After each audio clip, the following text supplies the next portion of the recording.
आज हम पढ़ेंगे श्री शिव महापुराण के रुद्र संहिता के सृष्टि खंड का 14वां भाग। बाकी सारे भाग हमारे चैनल के प्लेलिस्ट में आप वहां जाकर देख सकते हैं। तो शुरू करते हैं। सृष्टि का वर्णन।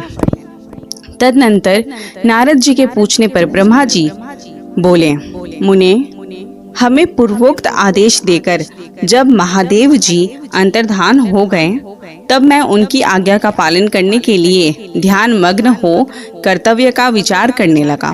उस समय भगवान शंकर को नमस्कार करके श्री हरि से ज्ञान पाकर परमानंद को प्राप्त हो मैंने सृष्टि करने का ही निश्चय किया। तात भगवान विष्णु भी वहां सदा शिव को प्रणाम करके मुझे आवश्यक उपदेश दे तत्काल अदृश्य हो गए। वे ब्रह्मांड से बाहर जाकर भगवान शिव की कृपा प्राप्त करके वैकुंठ धाम में जा पहुँचे और सदा वहीं रहने लगे। मैंने सृष्टि की इच्छा से भगवान शिव और विष्णु का स्मरण करके पहले के रचे हुए जल में अपनी अंजलि डालकर जल को ऊपर की ओर उछाला।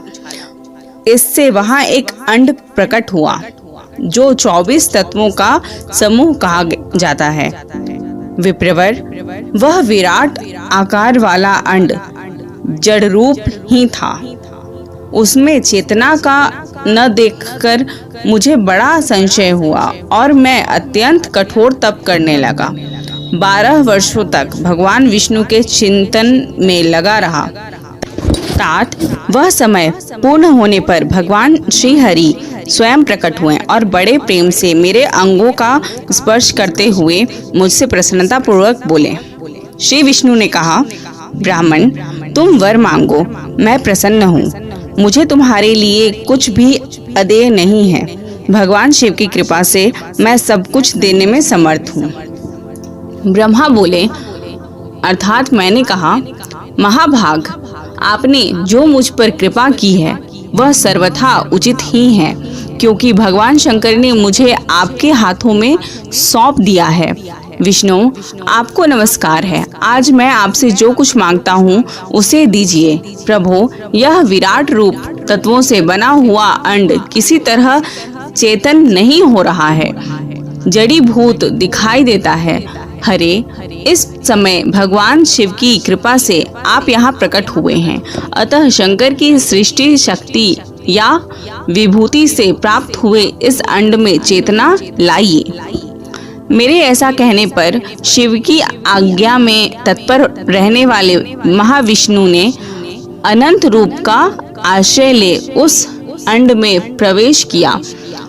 उस समय उन परम पुरुष के सहस्त्रों मस्तक, सहस्त्रों नेत्र और सहस्त्रों पैर थे। उन्होंने भूमि को सब ओर से घेर कर उस अंड को व्याप्त कर लिया। मेरे द्वारा भली भांति स्तुति की जाने पर जब श्री विष्णु ने उस अंड में प्रवेश किया तब वह 24 तत्वों का विकार रूप अंड सचेतन हो गया। पाताल से लेकर सत्यलोक तक की अवधि वाले उस अंड के रूप में वहां साक्षात श्री हरि ही विराजने लगे। उस विराट अंड में व्यापक होने से ही वे प्रभु वैराज पुरुष कहलाए। पंचमुख महादेव ने केवल अपने रहने के लिए सुरम्य कैलाश नगर का निर्माण किया, जो सब लोकों से ऊपर सुशोभित होता है। देवर्षि, संपूर्ण ब्रह्मांड का नाश हो जाने पर भी वैकुंठ और कैलाश, इन 2 धामों का यहाँ कभी नाश नहीं होता।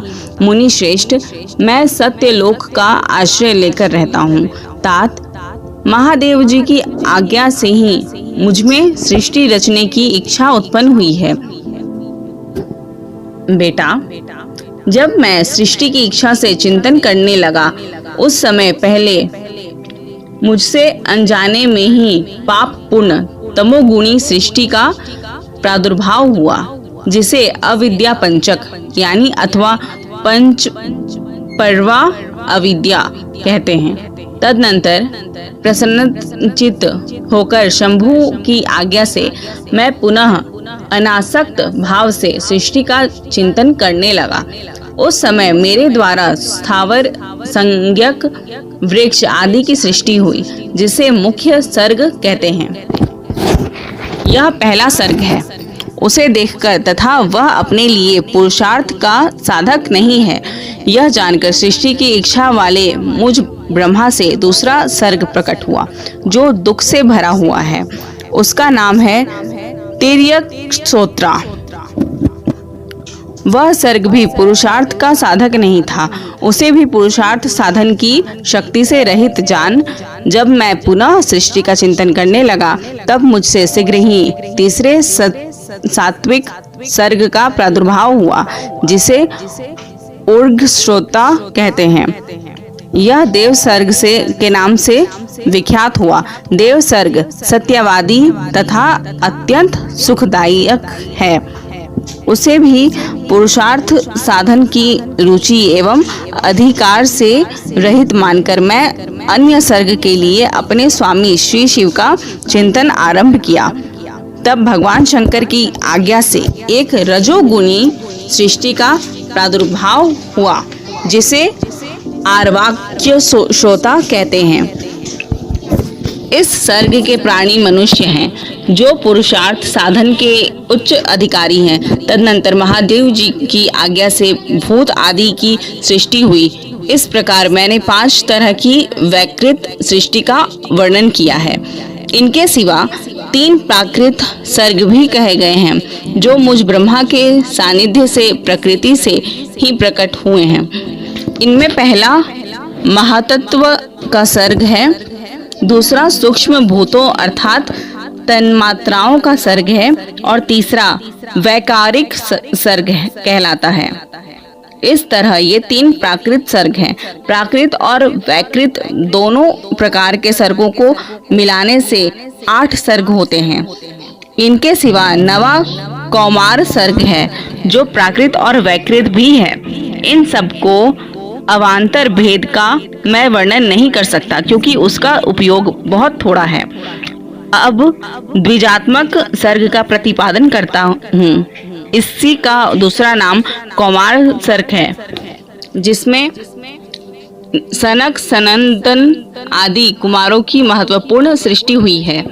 सनक आदि मेरे 4 मानस पुत्र हैं जो मुझ ब्रह्मा के ही समान हैं। वे महान वैराग्य से संपन्न तथा उत्तम व्रत का पालन करने वाले हुए। उनका मन सदा भगवान शिव के चिंतन में ही लगा रहता था। वे संसार से विमुख हुए एवं ज्ञानी हैं। उन्होंने मेरे आदेश देने पर भी सृष्टि के कार्य में मन नहीं लगाया। मुनि श्रेष्ठ नारद सनकादि कुमारों के लिए दिए हुए नकारात्मक उत्तरों को सुनकर मैंने बड़ा भयंकर क्रोध प्रकट किया। उस समय मुझ पर मोह छा गया। उस अवसर पर मैंने मन ही मन भगवान विष्णु का स्मरण किया। वे शीघ्र ही आ गए और उन्होंने समझाते हुए मुझसे कहा, तुम भगवान शिव की प्रसन्नता के लिए तपस्या करो। मुनि श्रेष्ठ श्री हरि ने जब मुझे ऐसी शिक्षा दी, तब मैं महाघोर एवं उत्कृष्ट तप करने लगा। सृष्टि के लिए तपस्या करते हुए मेरी दोनों भौहों और नासिका के मध्य भाग से, जो उनका अपना ही विमुक्त नामक स्थान है, महेश्वर की 3 मूर्तियों में से अन्यतम पूर्णांश सर्वेश्वर एवं दयासागर भगवान शिव अर्धनारीश्वर रूप में प्रकट हुए, जो जन्म से रहित तेज की राशि सर्वज्ञ तथा सर्वश्रेष्ठा हैं।